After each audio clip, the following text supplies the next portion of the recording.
Imbas persetujuan Valentino Rossi dengan Marc Marquez di arena balap berujung panjang. Marquez mengakhiri kontrak dengan perusahaan pakaian milik Rossi yang akan memasok merchandise-nya untuk musim 2016.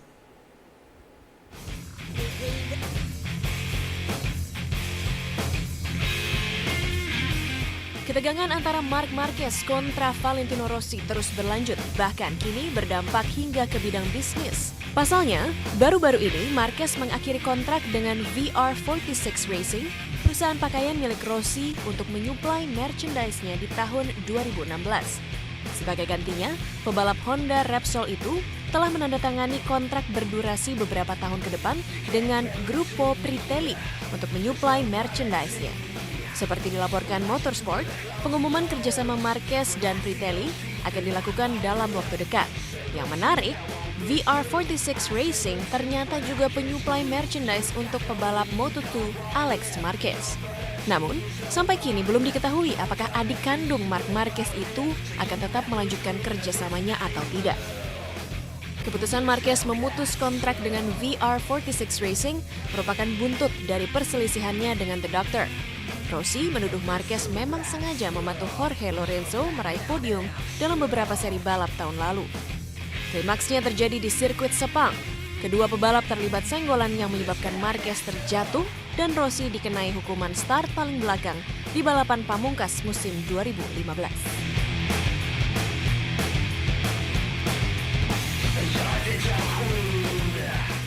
Kalau kita melihat tentunya ada treatment berbeda ketika melakukan pemberantasan ataupun juga penggerebekan ke kampung narkoba dengan dikatakan misalkan tempat-tempat yang biasa begitu Pak.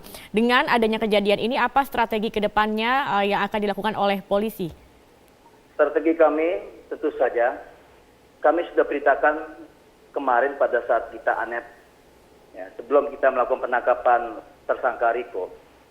Para kasat narkotika wilayah Jakarta ataupun Metro Jakarta agar segera mapping daerah rawan peredaran gelap dan transaksi narkoba.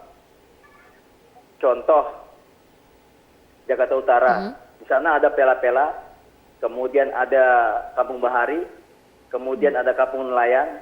Nah, tempat-tempat itulah yang nantinya dilaporkan kepada kami, dan kita akan bahas pada saat minggu kedua. Nah, dasar itulah kami perintahkan para kasat narkoba untuk mapping pertama kali. Kemudian melakukan penyelidikan, kemudian setelah hasil dalam 1-2 minggu, itu dibuatkan sketnya, petanya. Dari situ baru, ya, berapa dari rumah itu yang digunakan untuk menggunakan. Kemudian sudah dapat datanya, kemudian siapa saja bandarnya. Kemudian kita naik lagi siapa bendaharanya ya, daripada transaksi. Ini sebelumnya sudah pernah dilakukan belum Pak Eko? Nah, ini sudah waktu dijabat oleh AKBP Gembong Yuda, yaitu Kasat Narkoba Jakarta Barat. Di situ berhasil kita sita banyak sekali sabu, hampir 300. Kemudian ada uang cash, kemudian ada kendaraan dan mobil yang akhirnya kita naikkan ke PTTU. Baik, ketika nantinya sudah dilakukan mapping dan juga mengetahui di mana saja sebenarnya kantong-kantong dari gembong narkoba ini sendiri, di mana wilayah mereka. Selanjutnya langkah apa yang akan dilakukan pertama atau awal dari kepolisian terhadap kantong-kantong ini? Sudah jelas kita akan bagi tim. Mungkin kita melihat skala prioritas. Ya. Dari situ baru kita akan bertindak. Dari Polres berapa kekuatannya, kemudian dari Polda berapa, kemudian sudah barang tentu di backup oleh CRT dari Brimob. Kita akan baca dulu pintu masuk, pintu keluar. Kemudian pintu escape dari mereka. Kemudian kita bagi tugas lagi tim-tim yang akan masuk ke tempat-tempat yang sudah kita tandai. Kemudian dari tim-tim itu yang masuk ke dalam tempat-tempat yang sudah tandai, dibagi habis lagi siapa nanti yang mencatat barang bukti. Kemudian siapa yang menggeledah, kemudian siapa yang memeriksa nama-nama tersangka. Nah, dari situ sudah selesai, baru kita lakukan evaluasi. Ya, baru kita lakukan pemeriksaan maraton. Pemirsa, polisi mengintensifkan penggerebekan lokasi terduga bandar narkoba. Kali ini polisi menggeledah rumah di Cengkareng, Jakarta Barat terkait kasus peredaran barang haram tersebut. Penggerebekan kali ini tidak terkait dengan kasus Berlan dan Tanah Tinggi. Ada reporter Bramantio Herlambang yang akan melaporkan langsung dari lokasi. Bram, bisa dijelaskan penggerebekan kali ini difokuskan pada bandar narkoba yang mana? Ya, Rory.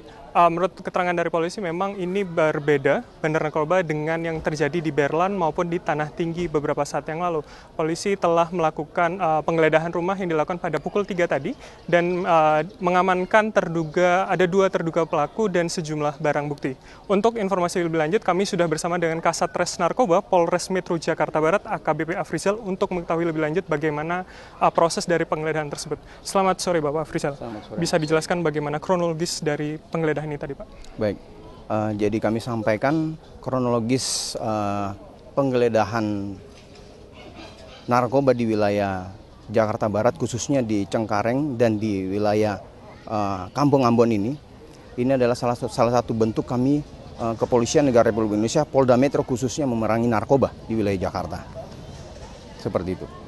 Apa ini ada hubungannya dengan gembong narkoba yang di Tanah Tinggi maupun di Berlan begitu, Pak? Kalau dibilang ada hubungan, kami tidak bisa mengatakan ada hubungan, tetapi ini adalah salah satu bentuk kami di Polres Jakarta Barat khususnya narkoba ini memerangi, karena Kampung Ambon ini adalah dari dulu dikatakan sebagai tempat paling rawan untuk transaksi atau penyalahgunaan narkoba.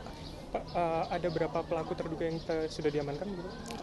Sampai saat ini sudah yang kami amankan adalah 2 tersangka. Sudah ada penggeledahan dan ada barang bukti begitu, Pak? Jadi barang bukti yang kami temukan pada saat penggeledahan itu ada 2 tersangka, di mana tersangka pertama kita temukan samurai dengan alat hisap sabu, bong di 2 tempat. Jadi sekali lagi bisa dipastikan bahwa ini berbeda dengan gembong yang ada di Berlan maupun di Tanah Tinggi begitu ya, Pak? Ya, ini berbeda, tetapi ini salah satu bentuk antisipasi kita terhadap wilayah kami di Jakarta Barat, khususnya di Kampung Ambon ini, karena terkenal dengan tempat penyalahgunaan narkoba, makanya kami harus perangi narkoba di Jakarta ini. Baik, terima kasih atas waktunya Pak Afrizal. Ya, itu tadi wawancara kita dengan Kasat Res Narkoba Polres Metro Jakarta Barat AKBP Afrizal. Dipastikan bahwa gembong narkoba yang ada di Cengkareng Jakarta Barat ini berbeda dengan kawanan yang berada di Berlan maupun Tanah Tinggi Jakarta Timur beberapa saat yang lalu. Demikian laporan yang bisa kami sampaikan dari lokasi. Kembali ke Rory di studio. Desa Pasir, Kecamatan Mempawah Hilir, di Kabupaten Mempawah, Kalimantan Barat, pada Selasa 19 Januari 2016 membara. Amuk massa pecah diiringi pembakaran rumah-rumah penduduk. Amuk massa juga terjadi di perkampungan Moton Panjang, Mempawah Timur. Aksi yang diwarnai pembakaran itu merupakan bentuk penolakan warga pada pengikut gerakan Fajar Nusantara, Gavatar, yang selama ini secara eksklusif mendirikan permukiman di Mempawah. Aksi anarkis membuat ribuan pengikut Gavatar mengungsi. Mereka tersebar di beberapa lokasi penampungan di Pontianak, Kalimantan Barat. Di markas Bekangdam Kodam 12 Tanjung Pura, terdapat 310 kepala keluarga atau 1.119 pengungsi ex-Gavatar. Mereka sebagian besar terusir dari Mempawah. Konsentrasi pengikut ex-Gavatar lainnya berada di Kem Kuburaya sebanyak 112 kepala keluarga atau 410 pengungsi. Jumlah total pengungsi ex-Gavatar mencapai 1.529 jiwa. Sebagian besar pengungsi akan dipulangkan ke daerah asal dengan menggunakan kapal TNI Angkatan Laut. 3 kapal TNI, yaitu KRI Teluk Gilimanuk, KRI Teluk Bone, dan KRI Banten disiapkan untuk memulangkan para pengungsi ex-Gavatar dari Pelabuhan Pontianak. Para pengungsi ex-Gavatar akan dibawa ke Pelabuhan Tanjung Mas Semarang dan Pelabuhan Tanjung Perak, Surabaya. Selanjutnya, para pengungsi ex-Gavatar akan dipulangkan ke berbagai kota seperti Yogyakarta, Klaten, Solo, dan kota-kota lain di Jawa Tengah dan Jawa Timur. Dalam posisi menjadi pengungsi, mereka pun menyetujui opsi yang ditawarkan pemerintah setempat untuk kembali ke daerah asal. Data Pemkab Mempawah menyebutkan ada sekitar 749 jiwa pengikut Gavatar yang bermukim di Desa Antibar.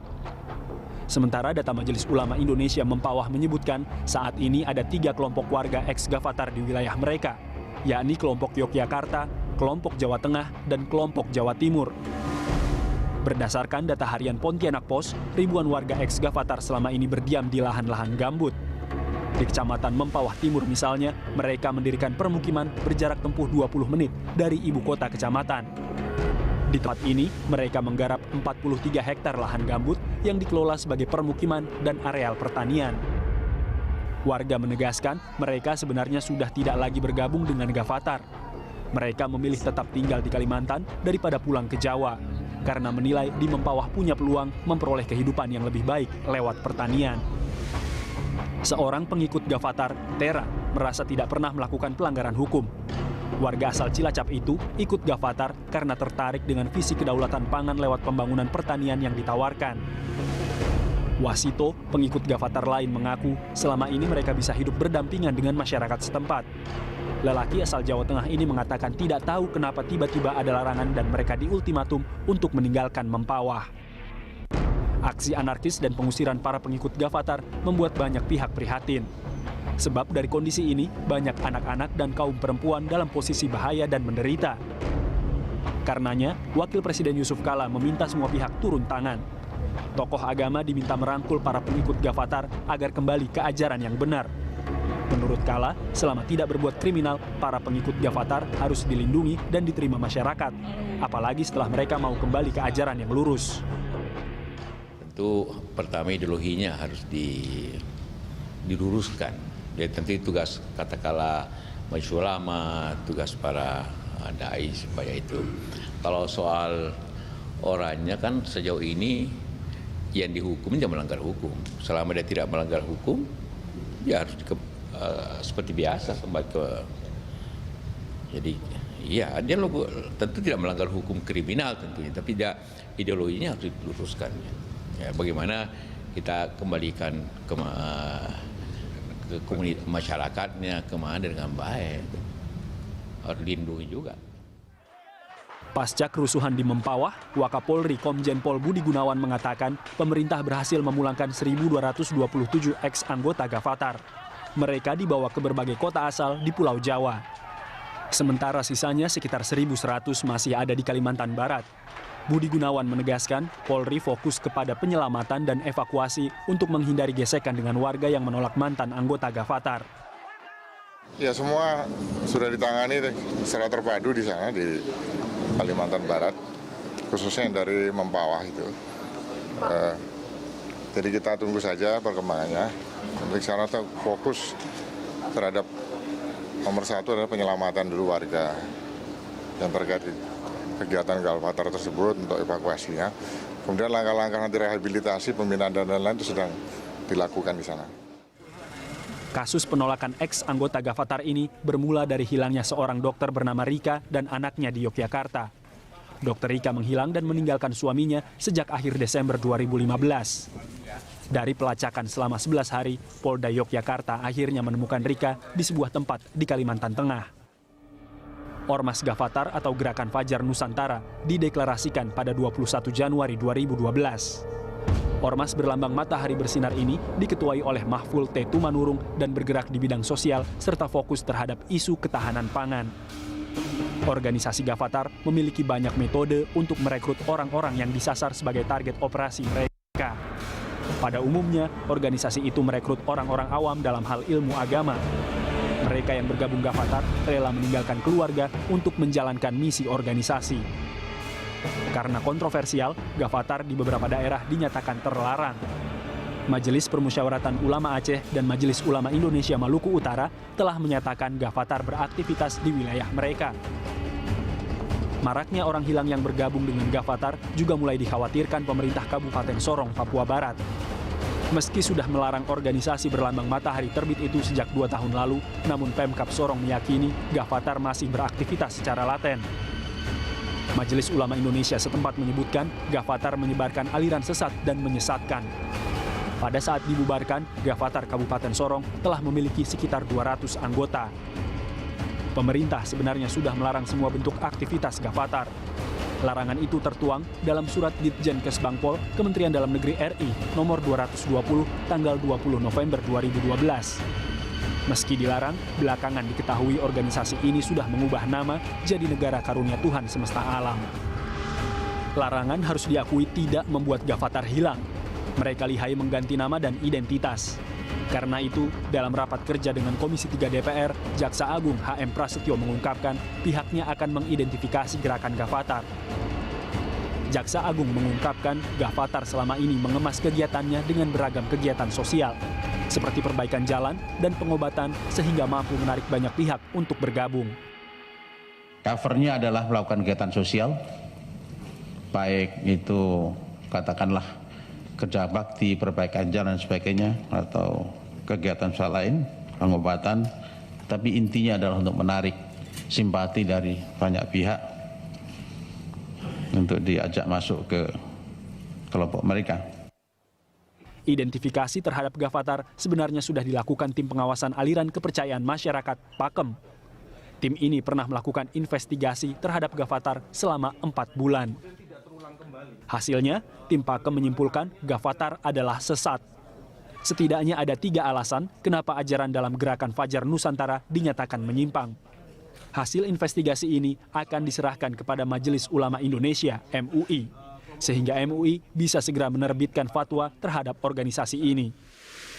3 alasan itu adalah: pertama, Gavatar dinilai menyebarkan ajaran Islam dan sejumlah agama lain dengan cara menyatukan berbagai agama menjadi satu kepercayaan. Kedua, Gavatar merupakan metamorfosis dari komunitas Milah Abraham, Komar. Sebelumnya, organisasi ini juga merupakan metamorfosis Al-Qiyadah Al-Islamiyah, organisasi yang dilarang Kejaksaan Agung pada tahun 2007. Dan alasan terakhir, ajaran Gavatar mempercayai Ahmad Mossadegh sebagai Milah Abraham atau pemimpin umat pengganti Nabi Muhammad SAW. Dengan masukan dari tim Pakem ini, dalam waktu dekat MUI akan mengeluarkan fatwa pelarangan Gavatar, sehingga nantinya penegak hukum, kepolisian dapat menjerat tindak pidana terhadap Mossadegh. Dari aspek ajaran, Gavatar dengan mengambil paham-paham dari Al-Qiyadah, termasuk juga mengambil Mossadegh sebagai juru selamatnya. Jelas indikatornya menunjukkan bahwa dia adalah kelanjutan dari Al-Qiyadah dan itu adalah Islam, dan ini merupakan indikator dari 10 kriteria aliran besar. Konflik yang diwarnai pembakaran serta pengusiran ex-Gavatar di Mempawah sebenarnya tidak perlu terjadi jika pemerintah bergerak cepat dan memfasilitasi perbedaan soal keyakinan. Apalagi belum terbukti warga ex-Gavatar itu melakukan tindak kriminal dan mengganggu keamanan. Karena itu, selama mereka tidak melanggar hukum, maka warga ex-Gavatar tetap harus dilindungi.